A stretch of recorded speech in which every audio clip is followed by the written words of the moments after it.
You're listening to the CyberWire Network, powered by N2K.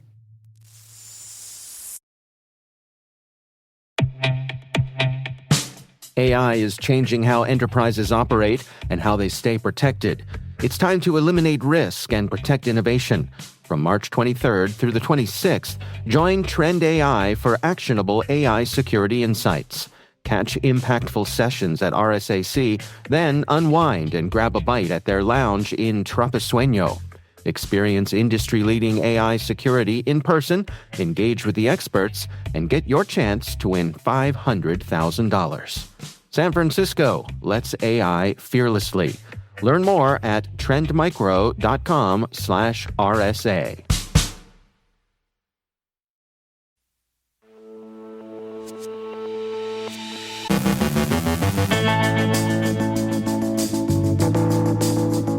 The EU imposes sanctions after cyberattacks. DHS boosts surveillance spending. AI firms recruit weapons risk experts. Stryker says their disruption led to no patient impact. LeakNet leans on ClickFix. Sears chatbot spills data. A Chinese security firm leaks a private key. Tech giants team up on scams. Teens sue XAI over alleged AI-generated abuse. On today's Threat Vector segment, David Moulton and guest Erica Shoemate, founder of the EN Strategy Group, explore how AI is fundamentally reshaping the security landscape, and cyber crooks cause a complimentary curbside convenience.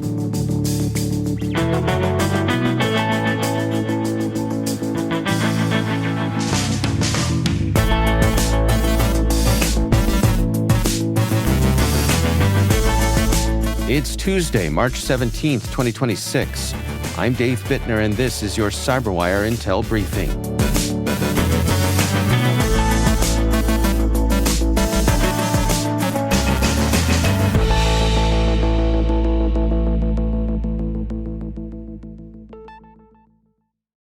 Thanks for joining us here today. It's great to have you with us.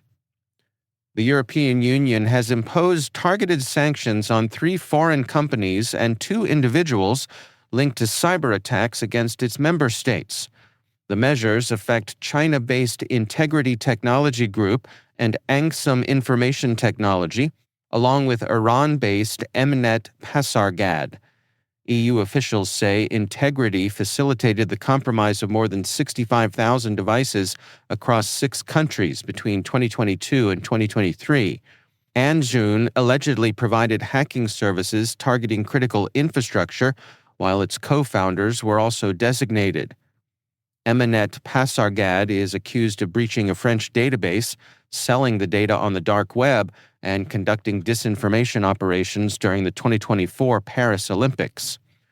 The sanctions prohibit EU entities from providing financial resources and impose travel bans on individuals.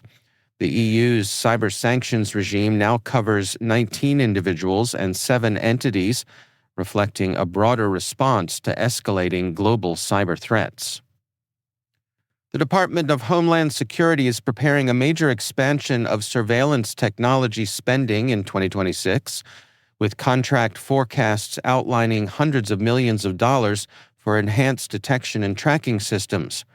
This includes a $1 billion agreement with Palantir and additional investments in AI-driven platforms, mobile surveillance tools, and data extraction technologies.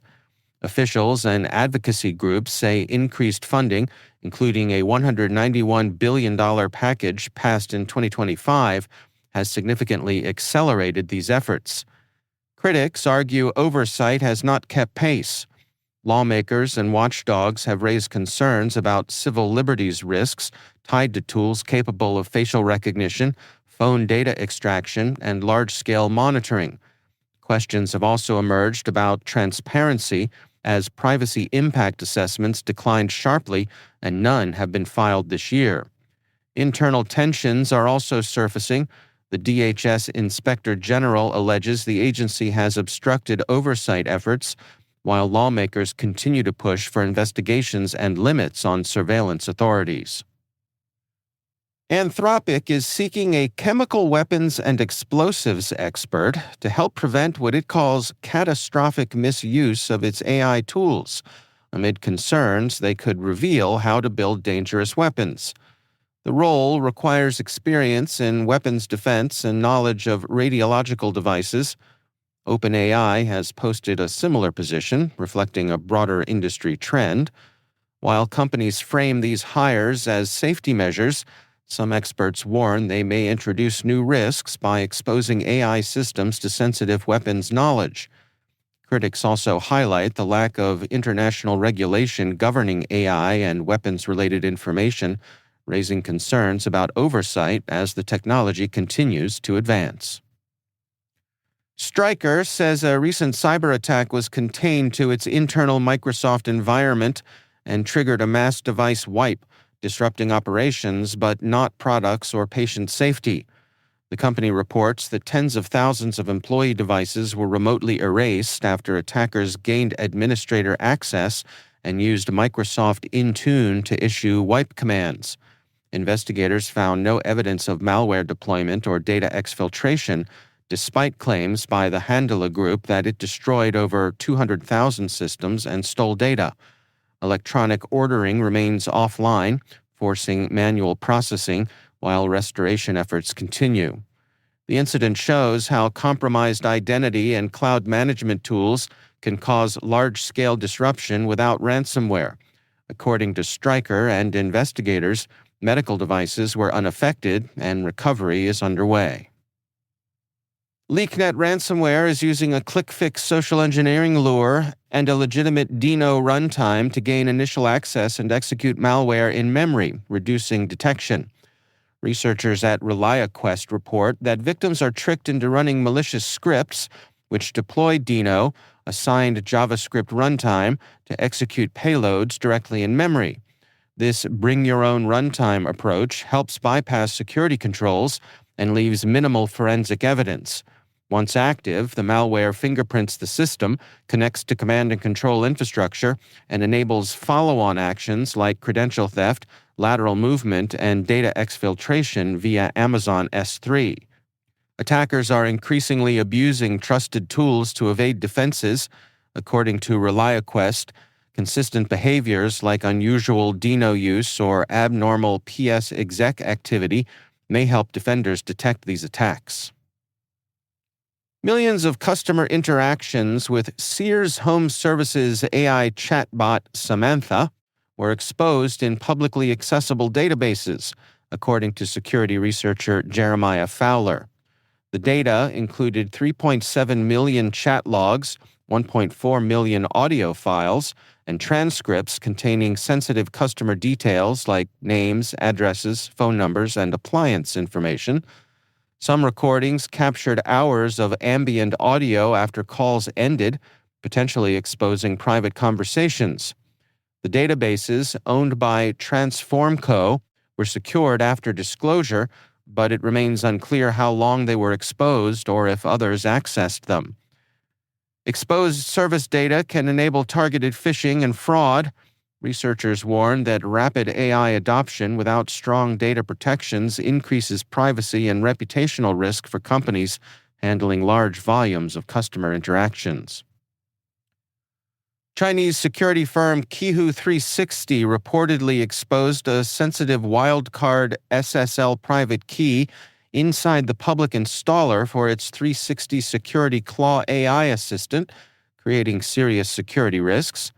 Researcher Lucas Olejnik found the key embedded in an uncompressed archive, allowing anyone to extract it and potentially authenticate as the company's servers. The certificate, valid until 2027, covers all subdomains, meaning attackers could impersonate services, intercept traffic, or launch convincing phishing campaigns. The issue is notable given Qihu 360's role as a major cybersecurity provider with hundreds of millions of users. Leaked private keys undermine core Internet trust mechanisms. According to available reports, the company has not yet revoked the certificate or issued a public response, leaving potential exposure unresolved. Google and major tech companies have signed the Industry Accord Against Online Scams and Fraud at the UN Global Fraud Summit, aiming to coordinate defenses against increasingly sophisticated global scam networks. The agreement brings together firms like Amazon, Microsoft, and Meta to share threat intelligence and align efforts. Google also plans to expand its $15 million investment with AI-driven detection tools, increased collaboration with law enforcement, and initiatives like the Global Signal Exchange. Scams are becoming more organized and cross-border, requiring unified industry and government responses to reduce financial and emotional harm. 3 teenage girls have filed a lawsuit against Elon Musk's xAI, alleging its Grok image generator was used to create and distribute AI-generated child sexual abuse material using their photos. The complaint says altered nude images of the minors were shared on platforms like Discord and Telegram without consent, with one case leading to a suspect's arrest after CSAM was found on his device. Plaintiffs allege the content was generated through a third-party app using Grok's technology, arguing xAI still bears responsibility because it licenses and powers the system. The case highlights growing risks of AI-generated exploitation and questions platform accountability. According to the lawsuit, xAI failed to prevent misuse despite known risks, contributing to reputational and psychological harm. The company has not publicly responded.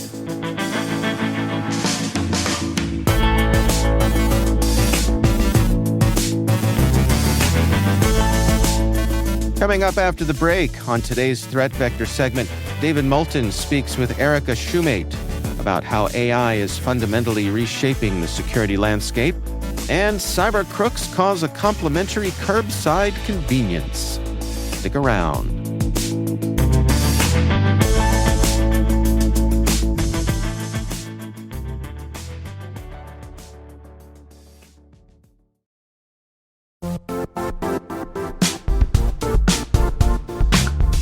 No, it's not your imagination. Risk and regulation really are ramping up, and these days, customers expect proof of security before they'll even do business.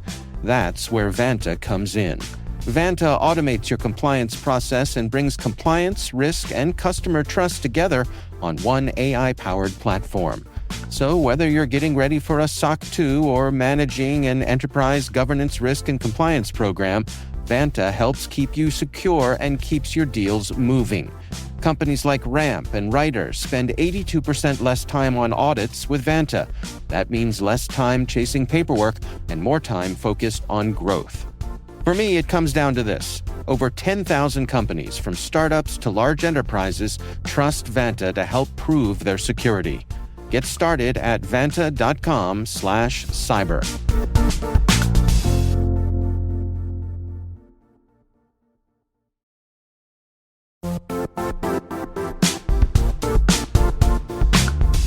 Most security conferences talk about Zero Trust.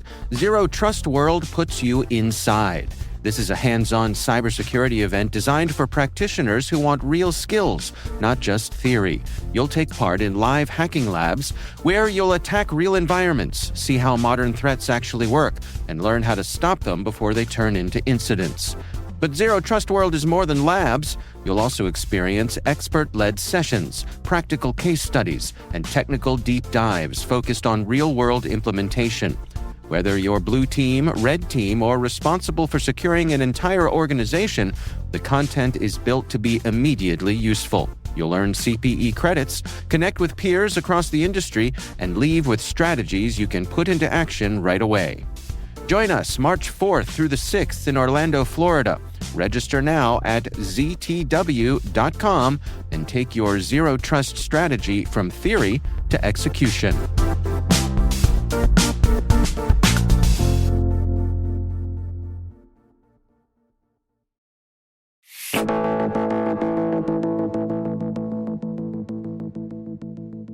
On today's segment from the Threat Vector podcast, host David Moulton sits down with Erica L. Shoemate, founder of the EN Strategy Group. They're exploring how AI is fundamentally reshaping the security landscape. Hi, I'm David Moulton, host of the Threat Vector podcast, where we break down cybersecurity threats, resilience, and the industry trends that matter the most.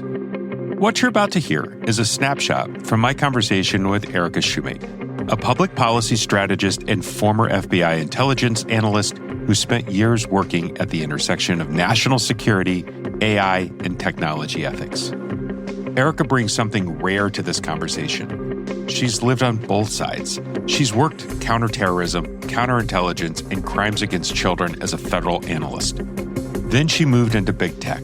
She's seen how policy gets treated as an afterthought when speed is the priority, and she has a clear point of view on what it costs us. We talked about who actually holds power when AI compresses decision time, why siloing engineering from ethics is a liability, and what the next generation of security leaders needs to think about beyond technical skill.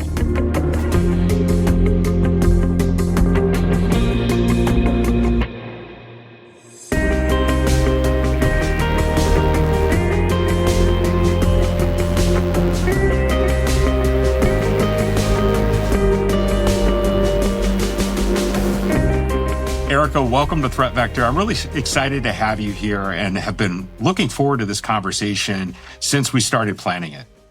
Same. I am very, very excited to be here today and be able to just have a conversation and hope that your audience finds it very valuable.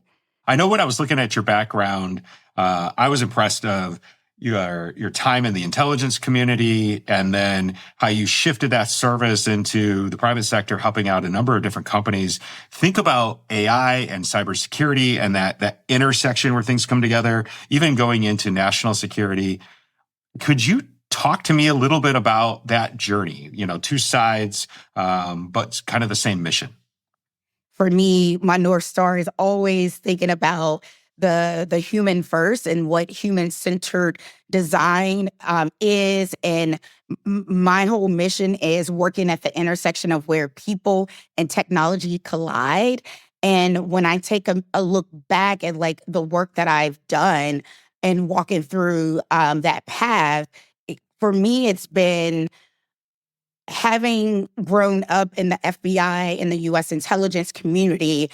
That work started very early on, where I was focused on very much so, national security and criminal matters from counterterrorism, counterintelligence, transnational organized crime, and also national kidnappings, crimes against children. I literally worked a gamut of different programs. And what was very unique for me is that when I came into the FBI, I was in a very small satellite field office.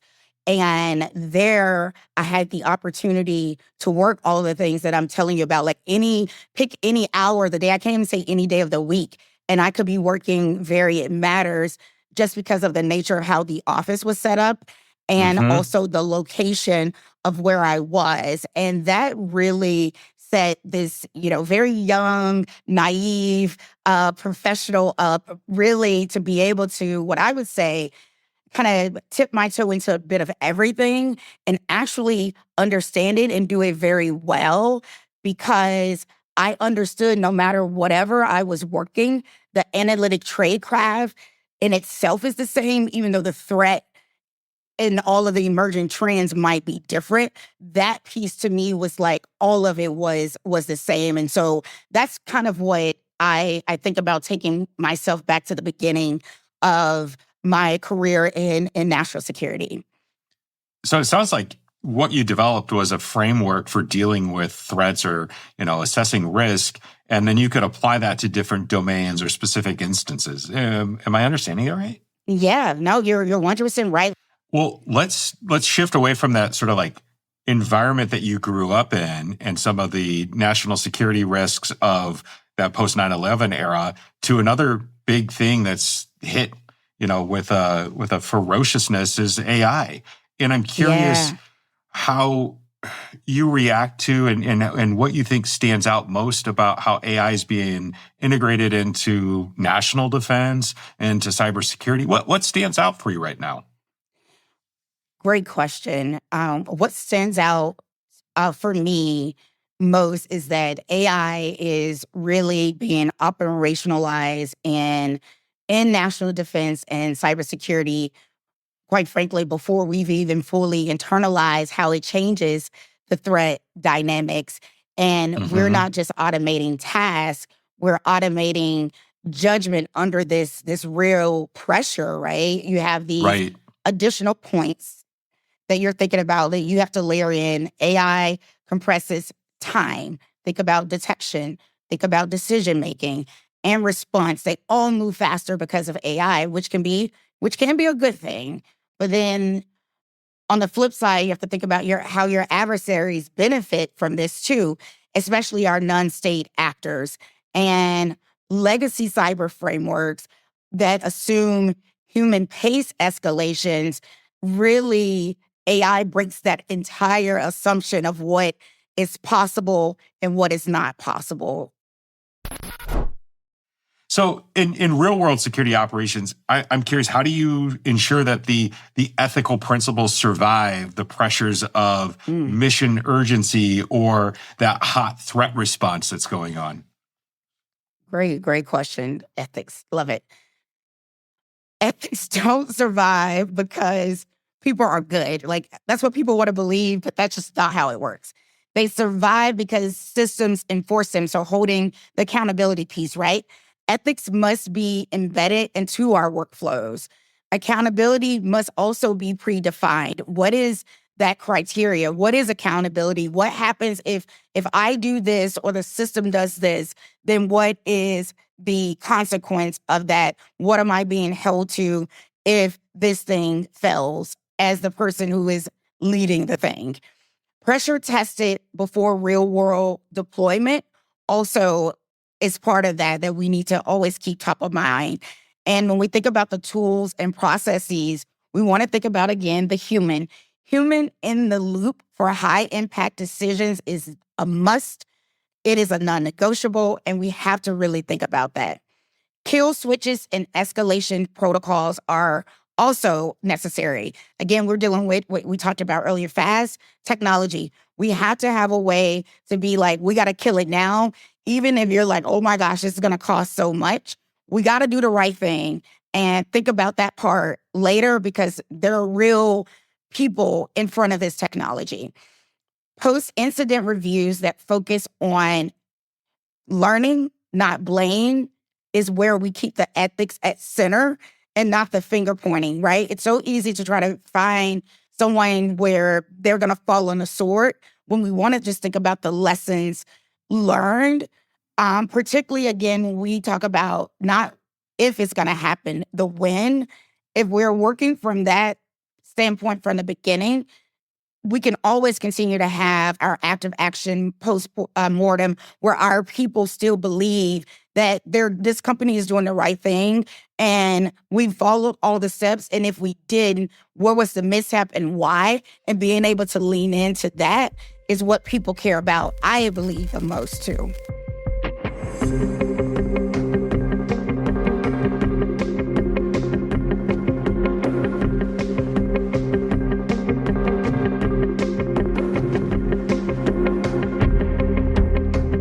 This one is worth your full attention, especially if you're making decisions about AI deployment or trying to close the gap between your security posture and your governance structure. The episode is called Who Holds Power When AI Compresses Decision Time, and it's live now in your Threat Vector feed. Thanks for listening. Stay secure. Goodbye for now.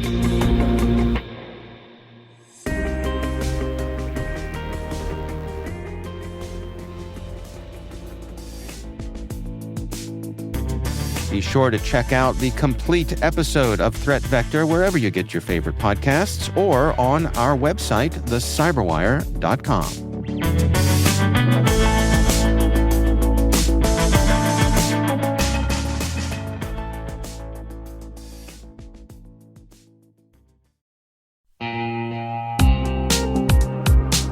Ever wished you could rebuild your network from scratch to make it more secure, scalable, and simple? Meet Meter, the company reimagining enterprise networking from the ground up. Meter builds full-stack, zero-trust networks, including hardware, firmware, and software, all designed to work seamlessly together. The result? Fast, reliable, and secure connectivity without the constant patching, vendor juggling, or hidden costs.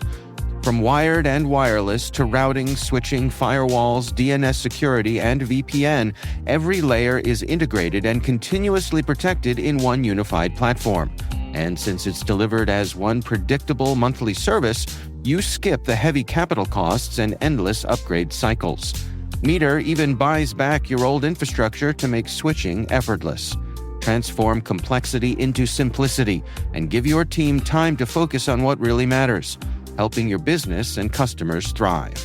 Learn more and book your demo at meter.com/cyberwire. That's METER.com/cyberwire.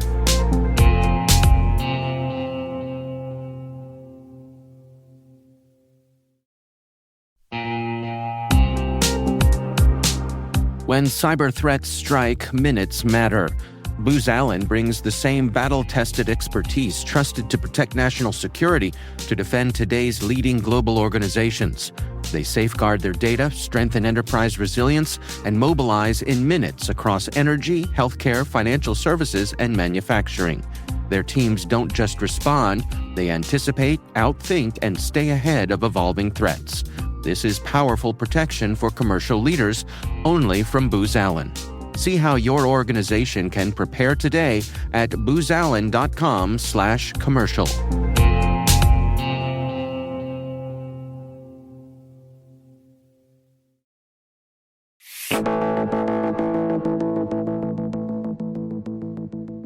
And finally, drivers in Perm, Russia got an unexpected perk this week: free parking, courtesy of a cyber attack rather than civic generosity.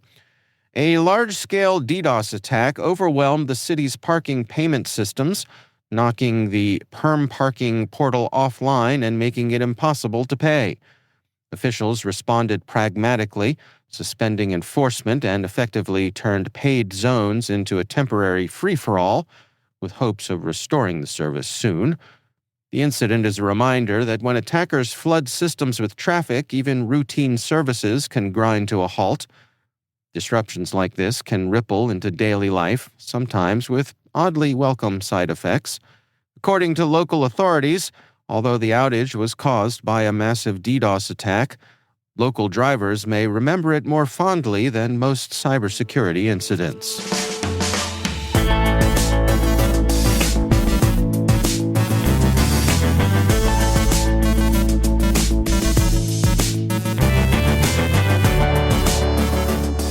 And that's the CyberWire.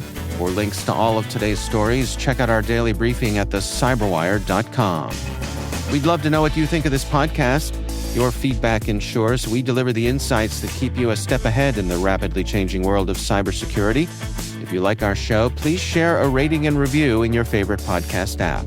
Please also fill out the survey in the show notes or send an email to cyberwire@n2k.com. N2K's lead producer is Liz Stokes. We're mixed by Trey Hester, with original music and sound design by Elliot Peltzman. Our contributing host is Maria Vermazis. Our executive producer is Jennifer Iben. Peter Kilpie is our publisher, and I'm Dave Bittner. Thanks for listening. We'll see you back here tomorrow.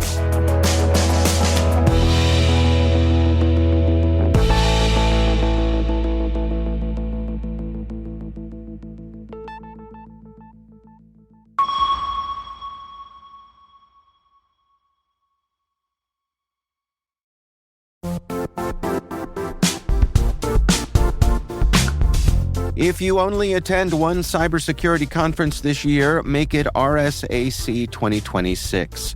It's happening March 23rd through the 26th in San Francisco, bringing together the global security community for 4 days of expert insights, hands-on learning, and real innovation.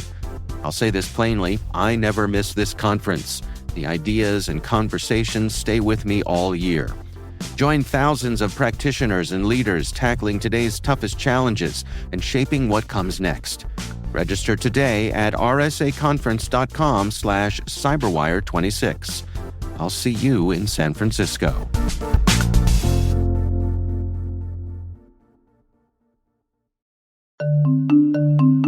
When it comes to mobile application security, good enough is a risk. A recent survey shows that 72% of organizations reported at least one mobile application security incident last year, and 92% of responders reported threat levels have increased in the past 2 years. GuardSquare delivers the highest level of security for your mobile apps without compromising performance, time to market, or user experience. Discover how GuardSquare provides industry-leading security for your Android and iOS apps at www.guardsquare.com.